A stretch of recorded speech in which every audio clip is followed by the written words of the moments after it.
গল্প গল্প, সিনে সুরে গল্প গল্প, সিনে সুরে গল্প গল্প, সিনে সুরে গল্প গল্প।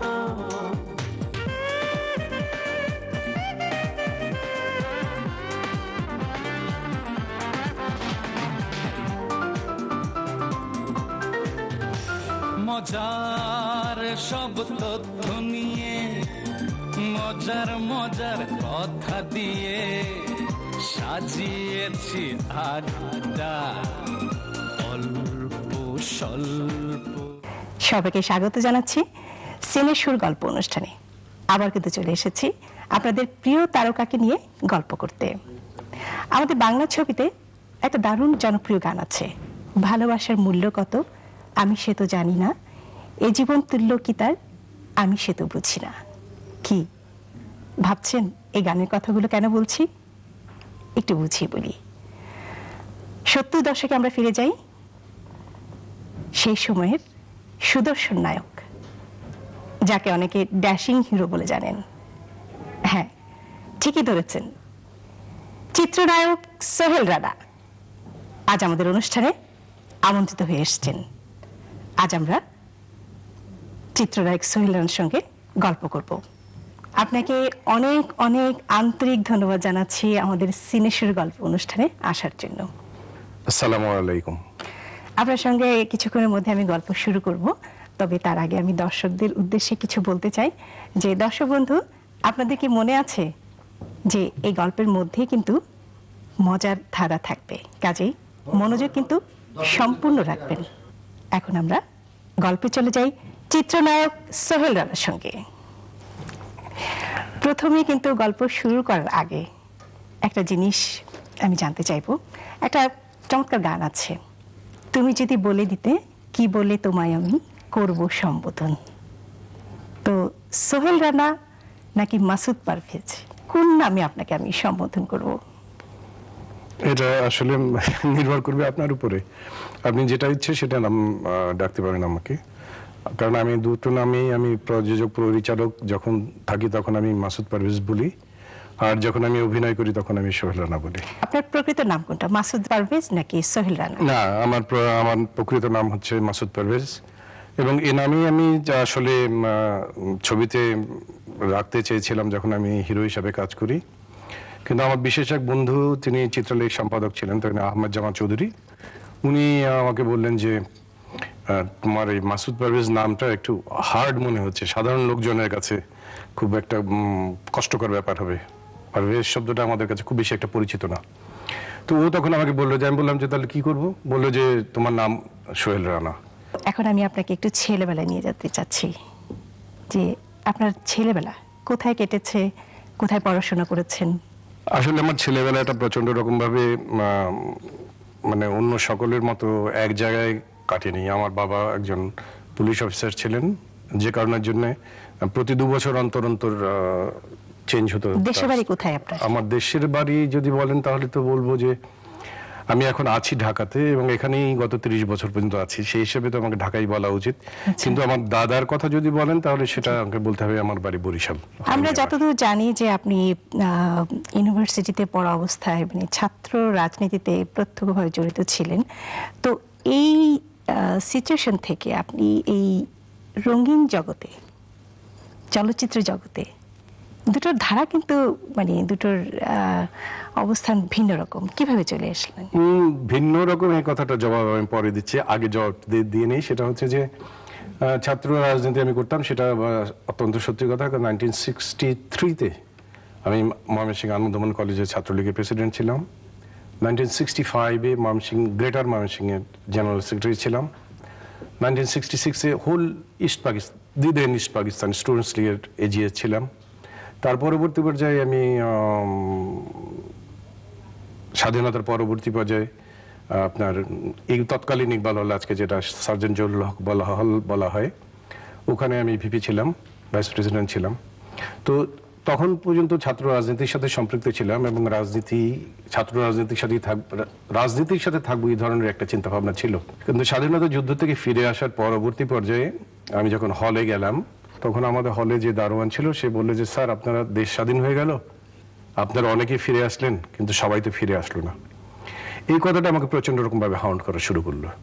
এইটা ভাবতে ভাবতে মনে হলো আচ্ছা এইটাকে নিয়ে ছবি যদি একটা করা যায় তাহলে কিরকম হয়। তো এই চিন্তা করেই আসলে ছবি জগতে চলে আসা। এবং ছবি স্বাধীন বাংলাদেশের প্রথম ছবি আপনি জানেন যে ওরা 11 জন, সেটার ছবি প্রযোজক হচ্ছে আমি।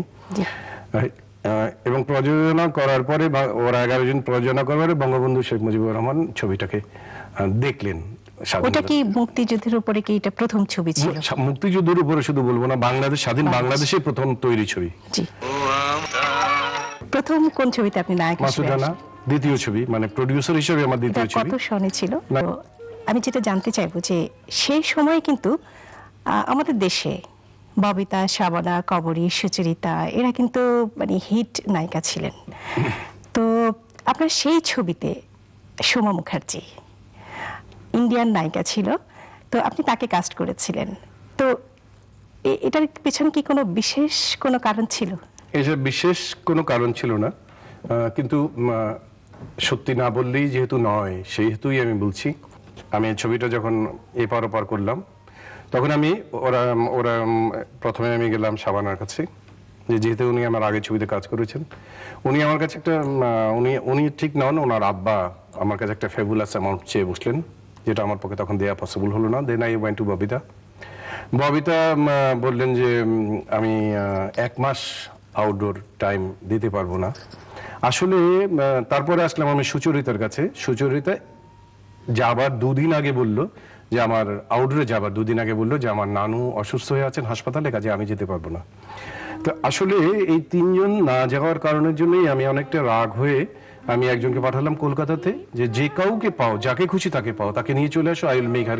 নায়িকার সঙ্গে আপনি অনেক ছবিতে মানে অভিনয় করেছেন, আপনার সহনায়িকা সবাই ছিল, সুচরিতা, শাবানা, ববিতা সবাই ছিল, কিন্তু ববিতার সাথে আপনার একটা দারুণ একটা জুটি গড়ে উঠেছিল এবং দর্শকরা কিন্তু এটা খুব ভালোভাবে নিয়েছিল, খুব পছন্দ করত। যেমন মা ছবিতে গুনাগার, মিন্টু আমার নাম, তারপর নাগ পূর্ণিমা। তো এই ব্যাপারে আপনার কি?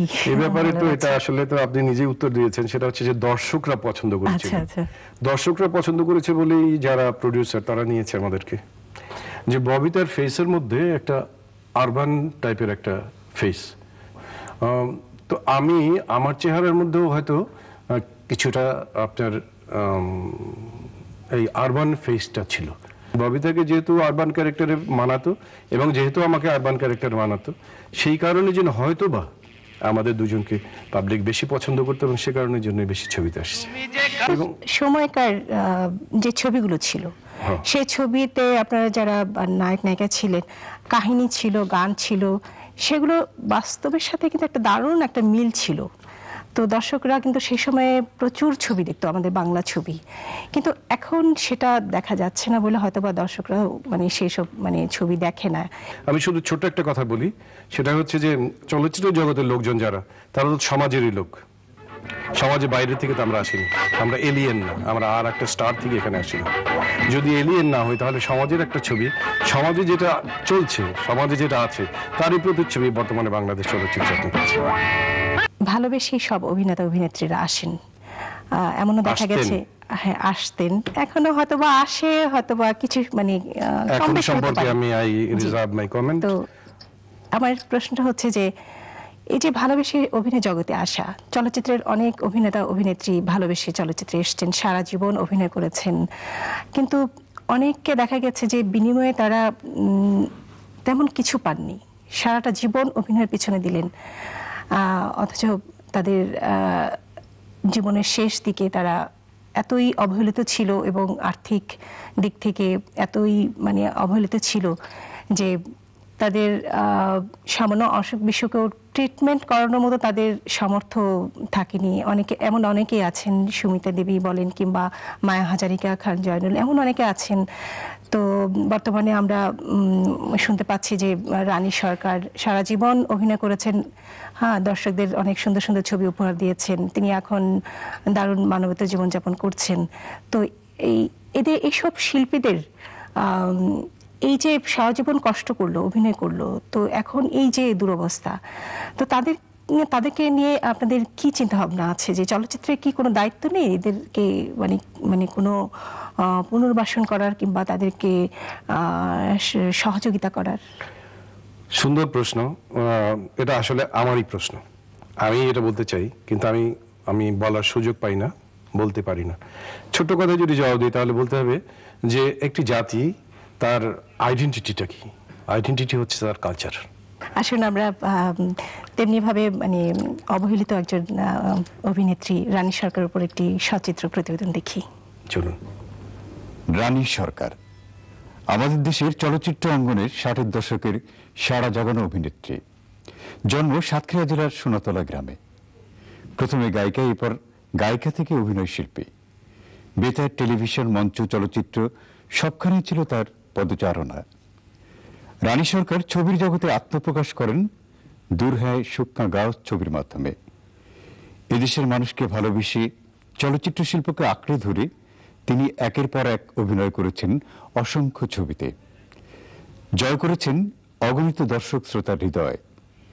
তার অভিনীত উল্লেখযোগ্য ছবিগুলো হচ্ছে তোমার আমার, কাঁচের দেয়াল, তালাশ, বিষকন্যা, সুতরাং, আবির্ভাব এবং আঁকাবাঁকা। সিনেপর্দার রানী সরকার এবং বাস্তবে রানী সরকার ঠিক যেন আকাশ পাতাল ব্যবধান। ব্যক্তি জীবনে তিনি অত্যন্ত সদালাপী এবং খুব সাধারণ জীবনযাপনে অভ্যস্ত। শিল্পের নির্মল ভালোবাসায় অবগাহন করে একদিন তিনি আমাদেরকে আশার বাণী শুনিয়েছেন, কখনো হাসিয়েছেন, কখনো বা কাঁদিয়েছেন। 60-এর দশকের এই সারা জাগানো অভিনেত্রী আজ বার্ধক্যজনিত রোগসহ নানা সমস্যায় জর্জরিত। আমরা কি পারি না আমাদের এই সহানুভূতির দুটি হাত প্রসারিত করে এই গুণী শিল্পীর পাশে গিয়ে দাঁড়াতে? তো সাফারিং লাইফ যেটা, ওটা আমার জন্য পড়ে রইল। তো আল্লাহ ভরসা, হয়তো পার হয়ে যাব যেমন করে হোক। এই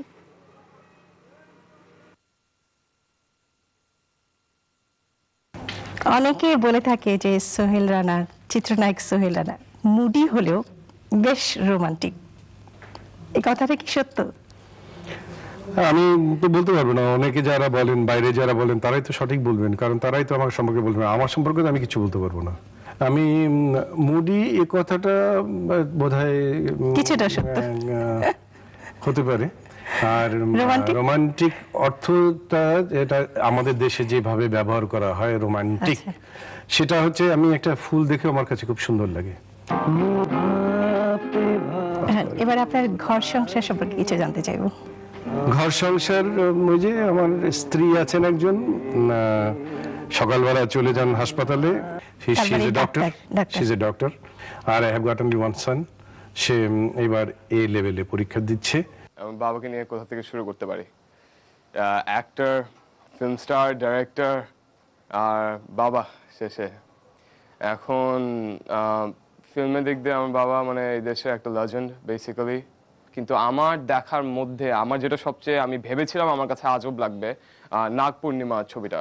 ওই ছবিটা it's not is best Nag Purnima, but ওটা আমার হার্টে সবসময় আছে। বিকজ আমি ওইটা ছবিটার কনসেপ্টটা শোনার আগেই আমি একটা ডিফারেন্ট একটা আউটলুক নিয়েছিলাম, যেটা একদমই ভালো একটা জিনিস না। বাবা মা যা বলে সেটা কিন্তু আপনার ছেলে মেয়েদের ভালোর জন্যই বলে, কখনো ক্ষতির জন্য বলে না। সেই কারণে বাবা মা যা বলে সেটা প্রশ্নটা জিজ্ঞাসা করে শোনা উচিত, না বুঝলেও। এটা আমি বিশ্বাস করি। আর সেই কারণে আমি মনে করি যে আমার জীবনটা অত্যন্ত ভালো আছে। আমি বাবাকে বেশি মানে ক্লোজ, কারণ যে আমার মা তো ডাক্তারি করে, সেনি মেডিকেলে যায় প্রত্যেকদিন সকালে, আর কি আর রাত্রে ফেরত আসে, আর এই বাজে বাজে কাহিনী শোনায়, পেশেন্ট মারা গেছে, কি জানি ওইখানে হয়েছে, রক্ত, ওইগুলি শুনতে আমি ভাই আবার ভালো লাগে না। এক কথায় উনি খুব ভালো মানুষ। আর ওনার ভিতরে যা বাহিরে তা, উনি যেটা বলে সেটা স্ট্রেট বলে। নায়ক হিসেবে খুব ভালো, পরিচালক হিসেবে এক্সিলেন্ট। আমি চাই ভবিষ্যতে সে আরো ভালো ছবি করবে। তার নাম শুধু আমি বাংলাদেশে চাই না, সারা পৃথিবী জুড়ে হোক, এটাই আমি তার কাছে আশা করছি। হাজবেন্ড হিসেবে সে ভেরি নাইস। সে বাসায় সবসময় আমাদের সময় দেয়। বাবা হিসেবে সে খুব আদর্শ, এবং ছেলেকে সে প্রচন্ড ভালোবাসে, এবং ছেলেও বাবাকে ভীষণ ভালোবাসে। ভালোবাসার মূল্য কত, ওই ছবির গানটা আমার খুব ভালো লেগেছে। ভালোবাসার মূল্য কত আমি কিছু জানি না, এই জীবন তুল্য কি তার আমি সে তো বুঝি না। ছবিতে অনেক সুন্দর সুন্দর গান আছে, তো আপনার খুব ভালো লাগা কয়েকটি গানের কথা বলুন। তো আমি সবগুলো গানে কিন্তু আমার খুব মোটামুটি প্রিয়। জীবন নৌকার মধ্যে আছে ওরে ও জান রে আমারই জান, আমি তোমার জীবন প্রাণেরও প্রাণ। আসলে আমরা আপনার খুব জনপ্রিয় একটা গান শুনি। অনেকে বলে থাকে যে সিনেমা যারা নায়ক নায়িকাদের সাথে রোমান্টিক দৃশ্যে অভিনয় করতে করতে একসময় তারা বাস্তব তারা প্রেমে পড়ে যায়, তো এটা কি সত্যি? আপনার বেলায় কি সেরকম কিছু ঘটেছে? প্রেমে কি পড়া যায়? প্রেম হয়ে যায়। প্রেম হয়ে যায়, ঠিক আছে। এখনকার কথা বলছি না, যে আপনি যখন ছিলাম সে তো এখন তার ঘর সংসার আছে, তো তার পুত্র সন্তান আছে, তাদের সম্পর্কে বললে তো প্রবলেম। আপনি কিন্তু নামটা মুখ দিয়ে চলে এসেছিল, আমি কিন্তু খেয়াল করেছি, খুব আগ্রহ নিয়ে দেখি এবং গানগুলো আমার ভীষণ প্রিয়, বিশেষ করে ববিতার সঙ্গে। Thank you very much. আপনার কথা দুটো জিনিস প্রকাশ করলে, একটা হচ্ছে গান প্রিয়, 2 নম্বর হচ্ছে ববিতা প্রিয়। আমি প্রিয়টা পরে, 3 নম্বর প্রিয়। যাই হোক, এনিওয়ে গো অ্যাহেড। আপনার সঙ্গে গল্প করতে করতে ভুলে গেছিলাম সময়ের কথা। শেষে আমাদের অনুষ্ঠানে আসার জন্য আপনাকে ফুলের সুরভিত শুভেচ্ছা। সুপ্রিয় দর্শক, অনুষ্ঠানের শুরুতে জানিয়ে দিয়েছিলাম যে অনুষ্ঠানের শেষে আপনাদের ধাঁধা জানিয়ে দেব।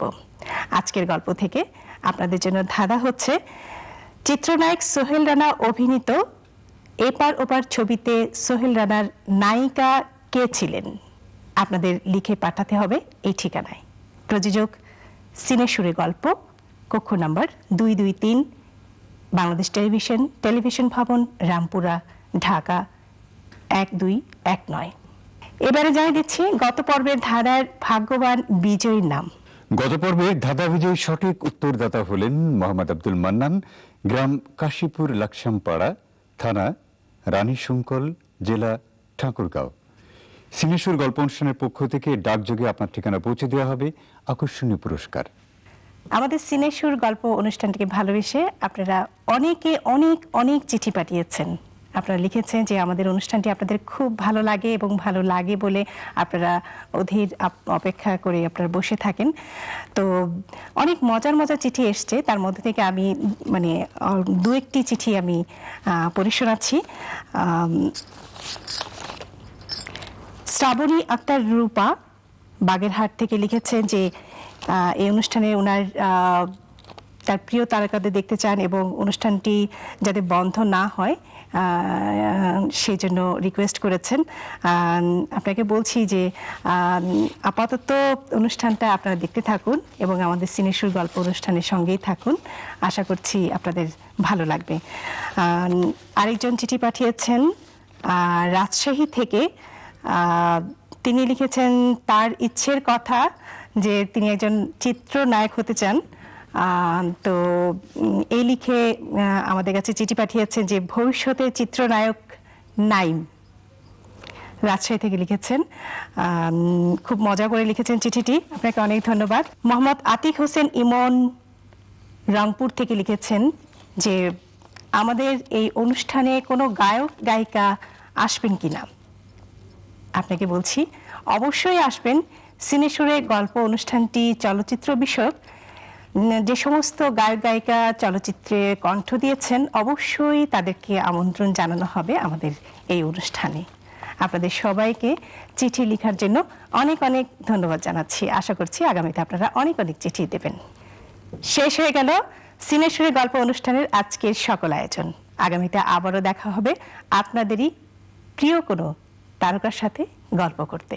সেই পর্যন্ত সবাই ভালো থাকুন, অনেক অনেক ভালো থাকবেন।